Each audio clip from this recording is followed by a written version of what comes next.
जय हिंद, जय भारत। मेरे तमाम भाइयों को, मेरे उन गरीब फैमिली के उन बच्चों को जो सरकारी स्कूल में पढ़ते हैं, उनके परिवार को, उनके माता पिता के लिए बहुत बड़ी खुशखबरी है और हमारी एक और जीत है। कहा था ना मैंने कि गरीब के साथ गलत करोगे बख्शा नहीं जाएगा। आखिरकार जो हमारी मांग थी कि जो इनका टीटी टेस्ट है टीचरों का, हमारे बच्चों की पढ़ाई को लेकर जो सवाल है, वो हमारा भविष्य, हमारा फ्यूचर, हमारे बच्चों का किस तरीके से किस कगार पे आगे लेके जा रहे हैं, उस पे सवाली निशान खड़ा होता था। और हमने हमेशा गरीब की जब बात उठाई है तो एक एक चीज आगे आके हमने जीत हासिल की है।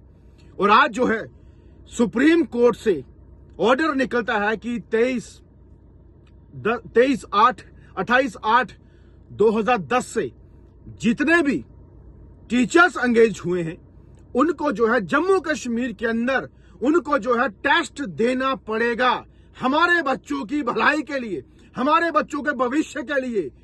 क्यों? क्योंकि हमारे सरकारी स्कूल के अंदर पढ़ने वाले वो गरीब घरों के बच्चे, उनके माँ बाप जो दिहाड़ी लगाते हैं, लेबर का काम करते हैं, दुकानों में काम करते हैं, वो स्कूल में इसलिए भेजते हैं कहीं ना कहीं उसका बच्चा पढ़ के हमारे जैसी दिहाड़ियां ना लगाए, हम जैसा लेबर काम ना करे, हम जैसे दुकानों में काम ना करे, हम जैसा जो घरों के अंदर काम करने वाले जो गरीब लोग हैं वो बच्चा उसका ना बने। एक शिक्षा बेहतर हो, पढ़ाई बेहतर हो, वो पढ़ लिख के आगे कहीं इंजीनियर, डॉक्टर, प्राइवेट अच्छी कंपनी में जहां अच्छी जगह कहीं पे जॉब कर सके, वो गरीबी दूर कर सके, वो गुर्बत दूर कर सके। लेकिन आज सुप्रीम कोर्ट का मैं बहुत तहे दिल से वेलकम करता हूं कि जो चीज कही थी वो हुई। और अब उन टीचरों को मिर्ची लगेगी जो इस टेस्ट को पास नहीं कर पाएंगे, जो इस टेस्ट को पास नहीं कर सकते थे, जो कई सालों से हमारे गरीब बच्चों के साथ खिलवाड़ कर रहे थे, गरीब बच्चों के भविष्य के साथ जो पढ़ाई के नाम पे अपना पैसा लेना, तनख्वाह लेनी और अपने बच्चे प्राइवेट स्कूल में बेहतर पढ़ाई के लिए भेजना, और उस गरीब का बच्चा जो था वो पढ़ाई के नाम पे वहां पे उसको यूज किया जाता था। और कई स्कूलों के अंदर से वीडियो वायरल हो रही है कि हमारे बच्चों को, बेचारों को शिक्षा के नाम पे कुछ है ही नहीं, सिर्फ इतना होता है कि दोपहर को खाना मिलना चाहिए, खाना मिलता है, बस यही है। खाना एक अलग पाठ है, लेकिन उसकी जिंदगी खाने से नहीं, पढ़ाई से बनती है। और हम भी गरीब की आवाज बात कर रहे हैं, गरीबों की बात कर रहे हैं, और जो जिन्होंने चिल्लाना है खाली चाय चाय चाय चाय, वो चिल्ला रहे हैं, वो चिल्लाते रहिए, टीआरपी लेते रहो, फेम लेते रहो, लेकिन ग्राउंड लेवल पे काम करने वाले हम, आपका भाई सन्नी कांचीप और संघर्ष समिति ये काम करती रहेगी। लेकिन जब लोगों की आंखें और उनका दिमाग खुलेगा तब वो वक्त नहीं रहेगा। हम अपने लोगों के भविष्य के लिए काम करते रहेंगे, वो चाहे कश्मीर की बात हो, चाहे वो जम्मू की बात हो, चिनाब वैली की बात हो, पीर पंचाल की बात हो। लेकिन इस जीत की खुशी में जो है बहुत सुकून मिला कि किसी गरीब के बच्चे के साथ अब अन्याय नहीं होगा। पढ़ाई के नाम पे सरकारी स्कूलों के अंदर वो शिक्षा बेहतर होगी। अब दूसरी मांग हमारी यही है कि जो हमारी कामचोर हड़ताल है, उस मिड डे मील कुक की हक के लिए, उन गरीब भाई बहन की उसके हक के लिए, अगर हम कामचोर हड़ताल बंद करते हैं, उसके लिए शर्त रखी गई है कि इनके बच्चे वहां पे पढ़ने चाहिए, हम काम बंद कर देंगे।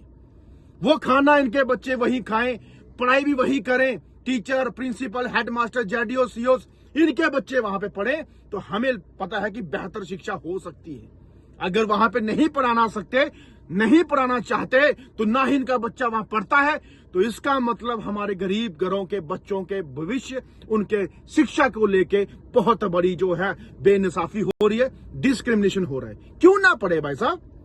अगर आप किसी मोहल्ले, किसी एरिया, किसी तहसील के बच्चों को, अगर गरीब घरों के बच्चों को पढ़ा रहे हो, तो अगर आप पढ़ाने के लिए 100 बच्चों के लिए सक्षम हो, तो आपका बेटा वहां क्यों नहीं पढ़ सकता? आप अपने बेटे को क्यों नहीं वहां पे पढ़ा सकते? बच्चों को क्यों नहीं वहां पे पढ़ा सकते? ये सवालिया निशान खड़ा होता है। इसका जवाब जनता देगी, इसका जवाब पब्लिक देगी। और भाई साहब, अपने बच्चों का भविष्य किसी के पीछे ना खराब करें। और जो हमारे नौजवान आज सिर्फ नारों के नाम पे रह गए हैं, वो नारे ना मारते हुए अपनी पढ़ाई लिखाई, अपने कामकाज की तरफ ध्यान दें, अपना भविष्य देखें और अपने कामकाज को फोकस करें। कि जितनी बेरोजगारी आज बढ़ चुकी है, आज तो हमारे लीडरों ने खत्म कर दी है। आज तो हमारे कुछ पॉलिटिकल लीडर हैं जिन्होंने बस बोल दिया आ जाओ यूथ इकट्ठा करके, आ जाओ पूरे इकट्ठे करके, लेकिन उनके लिए एक भी नौकरी, एक भी भविष्य की बात, एक भी फ्यूचर का कोई बात नहीं, एक भी उनके लिए कुछ नहीं। और ऐसे ही हम काम करते रहेंगे और अपनी कामयाबी जो वो लेते रहेंगे। और कल डायरेक्टर समग्रा के बाहर जो हमारा धरना है, उस धरने में देखना हम अपने मिड डे मील कुक की जो है वो बात पूरी वहां पे रखी जाएगी और पूछा जाएगा कि कहां पहुंचे हमारे पैसे बढ़ाने का सिलसिला। और अगर नहीं हुआ तो उसके बाद 10 तारीख को प्रेस क्लब के बाद हमारा ऐलान होगा और उसके बाद जम्मू व कश्मीर के अंदर हर जगह घरों से बाहर निकलने का भी जो है काम शुरू होगा। हम बताएंगे कि हम भी भीड़ कितनी इकट्ठी कर सकते हैं, कितने लोगों को कहां कहां किस किस डिस्ट्रिक्ट से उठा सकते हैं। हम भी अब आपको बताएंगे कि शो ऑफ करना या दिखाना या देखना वो क्या होता है। और उन लोगों को बोलना चाहता हूं, सिर्फ बोलने से नहीं, हम जैसे लोगों का काम देख के देखो, फिर बात करना हम क्या कर सकते हैं। जय हिंद, जय भारत। और इस वीडियो को जितना हो सके ज्यादा से ज्यादा शेयर करें और अपने भाइयों तक पहुंचाएं इस न्यूज को, इस खुशखबरी।